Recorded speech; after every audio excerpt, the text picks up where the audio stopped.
It's news time. Information is power. The current, the news headline. 2023, Omokri ignores Southeast, declares Atiku the only man who can unite North, South.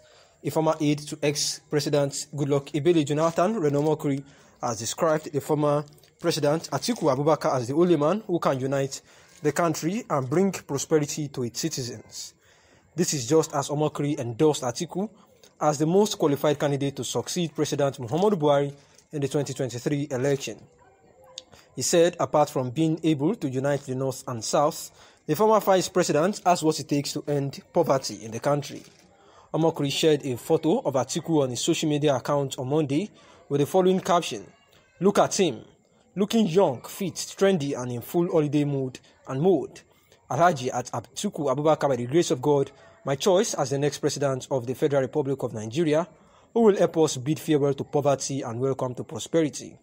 I wholeheartedly, with my full chest, endorse and support Atiku Abubakar to run for president in 2023 on the platform of the People's Democratic Party, and I urge all my supporters around Nigeria to throw their support behind the holy man who can unite the North and South at this delicate time in our national life."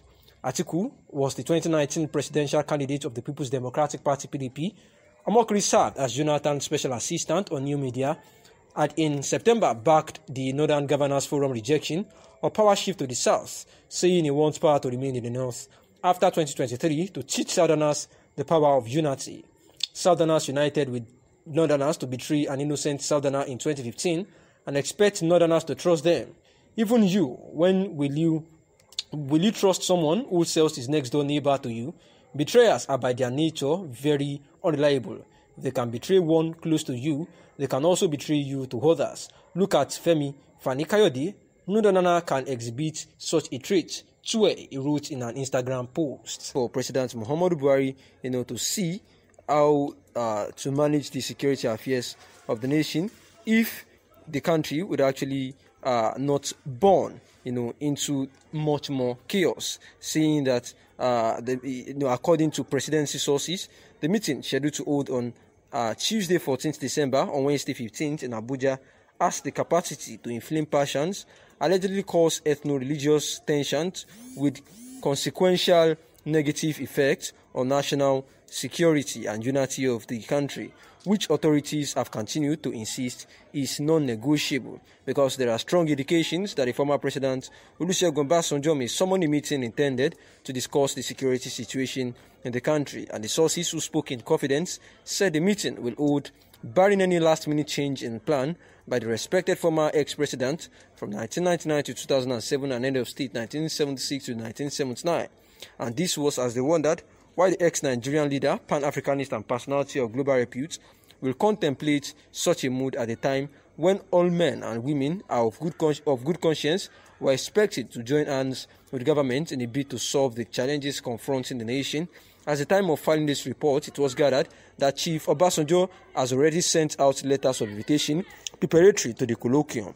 Among the dignitaries invited to part of the conference, all things being equal, is a former head of state who has been actively involved in peace advocacy and national unity.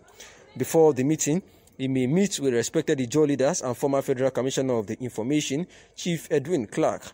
And the newspaper recalls that sometime in August, a socio-cultural group, the Yoruba for One Nigeria Forum, YONF, had challenged the elder statesman on the need to come clean on allegations that he was lobbying Benin Republic Yoruba activist Sunday Adeyemi aka Igboho from possible prosecution. We are aware that an ex-president and one of the leaders of this nation, Chief Olusegun Obasanjo, has concluded plans to meet with interest group and former head of state prior to the planned meeting. He intends to meet with Ijaw leader Chief Edwin Clark on the 13th of December next week. This is after an earlier meeting he proposed to the former head of state could not hold, ostensibly due to the circumstances of the time. And one of the sources said that he intends to invite former leaders to the scheduled meeting. And truth is, the resolution from the planned meeting may serve as a platform to allegedly discredit the government. And definitely, the former leader will cause a letter to be written to the president alleging deteriorating security situation in the country. Now, here are the likely implications of the scheduled parley: likelihood of eating up the polity cause political tension as well as ethno-religious division.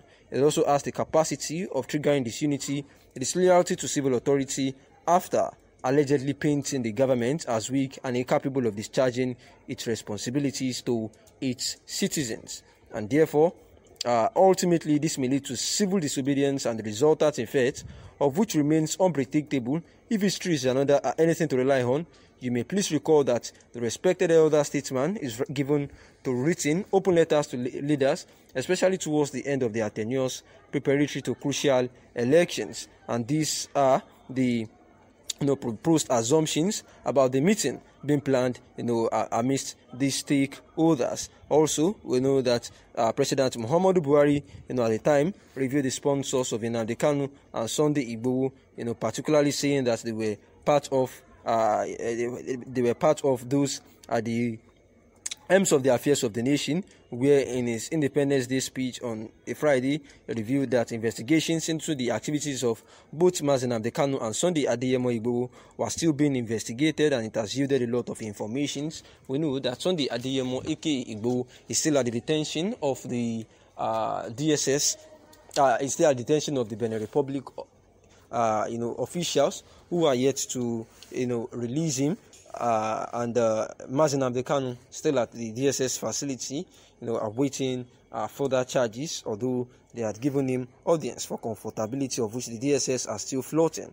The president has said that the arrest actually, reviewed that certain high-profile financiers are behind these individuals, and they are vigorously pursuing these financiers, including one identified to be a serving member of the National Assembly, and they were going to do everything within the ambit of the law to ensure that anyone caught, clearly to be sponsoring these two separationist agitators would actually, be made to face, severe, prosecution in the ambit of the law. We know that Sunday Adeyemo is actually a Yoruba Nation agitator who has been agitating for the Yoruba Nation to take hold and break away from Nigeria, insisting that the Yoruba Nation had actually been marginalized, and there was need for the federal government to allow them, stay on their own. Likewise, in the same vein, Nnamdi Kanu, who is actually agitating for the indigenous people of Biafra nation, saying that they are also, being marginalized, and the country do not, support or assures them of a brighter future, and therefore they want to go on their own, as agitating for the federal government to allow a referendum and put into vote those who want to stay, with Nigeria, and those who want to break away once and for all, instead of forcing the unity of Nigeria on them. And therefore they had been arrested, and the next thing to do with them is what we are yet to unveil. For now, thanks for listening.